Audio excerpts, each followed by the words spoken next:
are y'all doing? Wait, Mr. Nunley, did you I'm ask so for photogenic.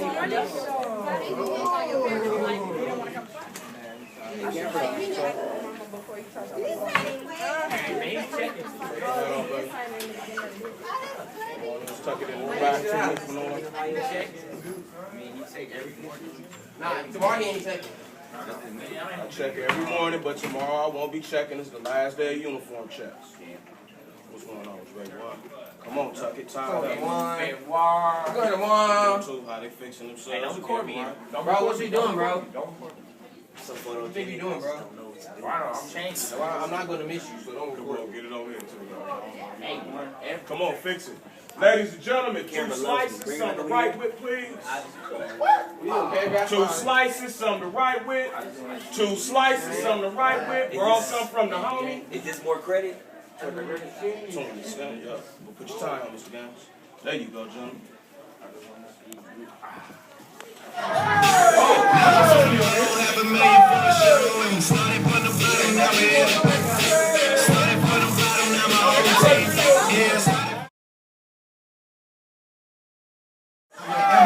Why not even gonna be the man?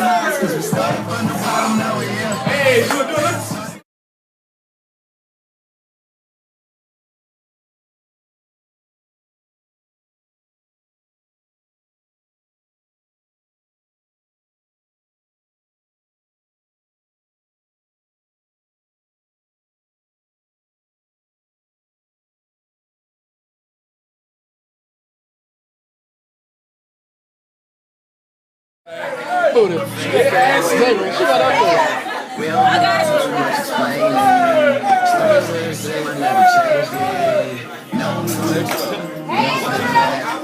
I know, but dang well, if the lights is off, Miss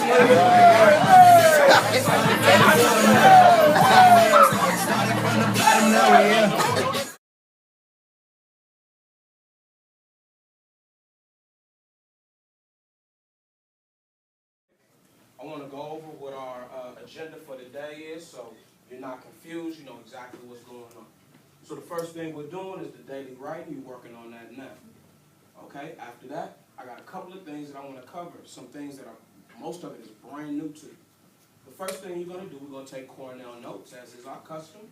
And I'm going to go over the cash flow quadrant. How many of you guys have ever heard of that book, Rich Dad, Poor Dad?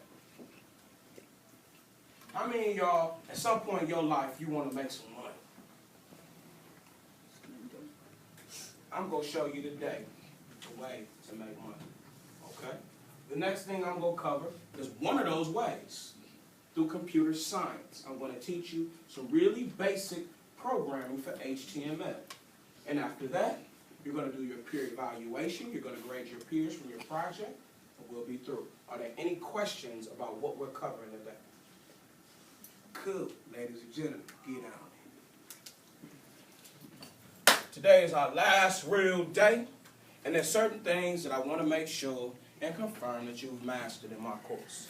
Now, this has been a real cool school year. I really have to be honest with you. It's been a pleasure to be your teacher, your instructor, and I know without a shadow of a doubt that all of you are destined for greatness. It's going to come down to 2 things. Straight up, your success is going to come down to 2 things. The choices you make and your work ethic. The choices that you make, your decisions, whether that's deciding to go to school, whether it's decide to be engaged when you're in the classroom, deciding whether or not to do your homework this evening. Those are all the choices that ultimately lead to your success. The other thing comes down to your work ethic. Now, we've been talking about this since the first day of class. Hard work beats talent, but talent won't work hard. We talked about it on the sports field with the football team. We talked about it in the classroom, on the basketball court, on the rugby field. And when you debate, can I get a volunteer to read the quote? And let's do some word analysis, please. Mr. Peralta. Okay, hard work beats talent when talent won't work hard. By Coach /Dr. Dan Now, when I met this dude, man, I was in the second grade. I was in the second grade when I met Coach Mims. He was in his master's program at the time. He wasn't Dr. Mims at the time. And the crazy thing is, I'm going to be honest with you. When I met him, I did not like him. I did not care for him. Because I was like, hold on, man. You know, you go to basketball practice, you think you're going to be dribbling and shooting. And we didn't do none of that. All we did the first month of practice was run. We sprinted. We did push-ups. We did distance runs. When we did finally shoot, it was nothing but free throws. And I was like, I remember literally after the first week of practice, going to my mama. Like, Mama, this dude is tripping. He crazy. He don't know what he doing. And my mom was like, okay, baby. Talk to your dad about it. And I talked to my dad. My papa was like, hey, boy, you know quits. Me no raise no quitter. You know my dad's Jamaican. He's a little off. And he wouldn't allow me to quit. And the first season, and this is how I knew the dude knew what he was doing. The first game, we won by 25. Little kids. The next game, we won by 30. Because there was a system to what he was doing. When everybody else is shooting these big three-pointers and shooting way back, we talking about little kids, all we did was fast break and play full court press defense. So everything that we had been doing prior to prepared us for that season. Well, that's the same thing with your daily writings, ladies and gentlemen. Think about this. How many of y'all, if you honest, when you first started doing daily writings, you was challenged with number 3? Tell the truth. Raise your hand. It was a challenge writing all of these paragraphs about this. And it was 1 to 2 paragraphs. Now how many of y'all are smashing out 3 or more paragraphs on the ease? Keep it real. See, here's the thing, ladies and gentlemen. There's a method to this madness.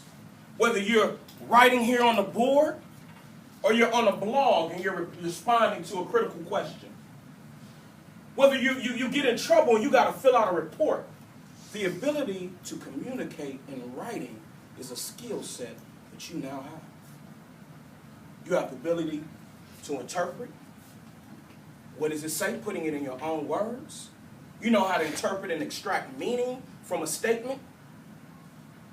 You've elevated your level of thinking in Bloom's taxonomy because now you're looking at how does this matter in the larger world, and now you're being able to apply it to your life. That was the whole point behind everything that we've been doing this year. It's not an accident. It was by design, ladies and gentlemen. It's a skill set that you now have with you that I know without a shadow of a doubt you could do this. So let's do a little word analysis. Let's break this down. Because it's 2 words, it can be used as one. Mr. Jones, talk to me. What's work? When you hear that statement, you hear that word, in your mind, what comes to mind when you hear the word work? Work.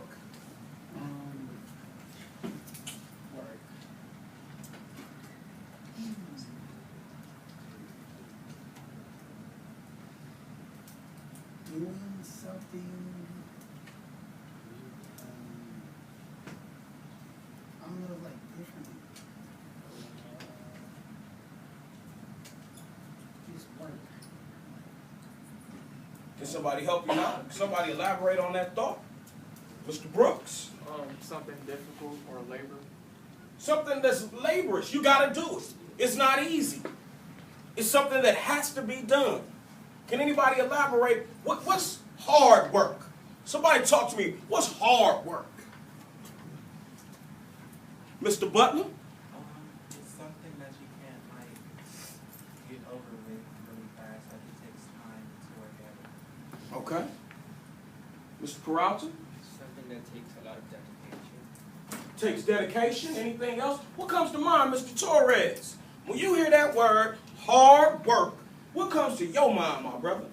When you constantly work on your craft so you can be great at something instead of just good. Okay. Mr. Brooks? Something challenging. Okay. Ms. Red? Determination. What do you mean by determination? Elaborate on that. You have to want it. You gotta want it. My grandfather used to say, there's nothing like that old school want to. You want to do better. Mr. Jones, your thoughts, sir? Working diligently or something. Huh? Working diligently or something. Working diligently. What do you mean by diligently, sir? Working hard, doing the best effort.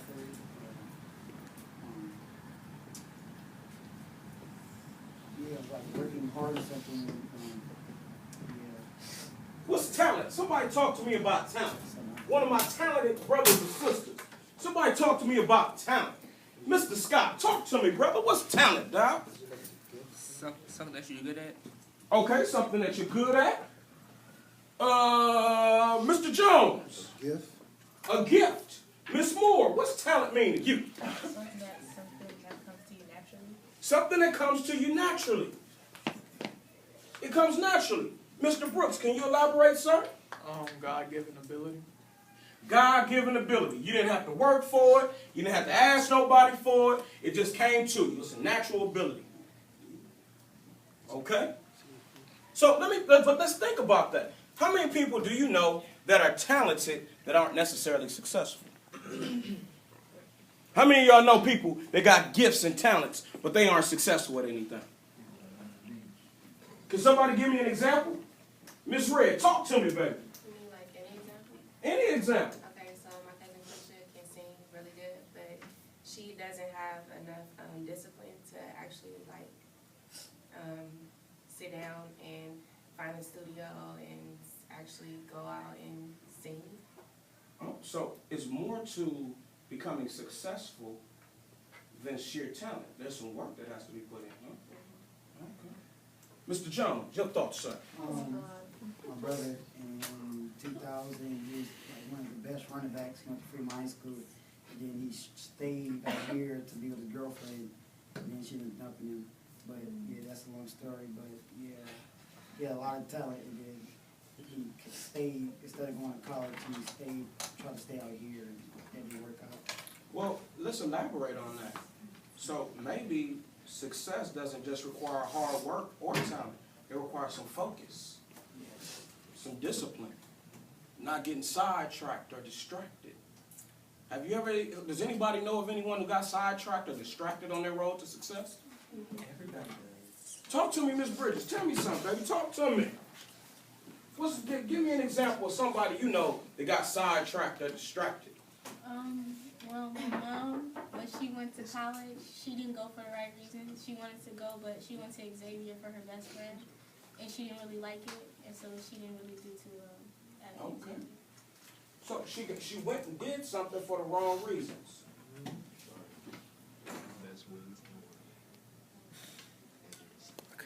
Most of all, stay sucker free. Keep them suckers and them haters out your life. Don't be a sucker or a hater.